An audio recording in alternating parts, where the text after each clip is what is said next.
அபிஷேகம் பக்தர்களின் காவடியும் பார்ப்பவர்கள் உள்ளம் எல்லாம் பரவசமாகுதப்பா.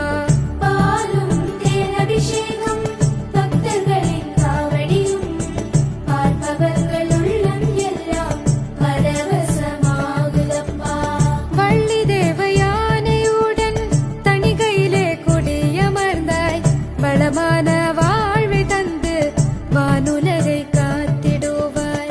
வள்ளி தேவயானையுடன் தணிகையிலே குடியமர்ந்தாய் வளமான வாழ்வை தந்து வானுலகை காத்திடுவாய். சின்ன சின்ன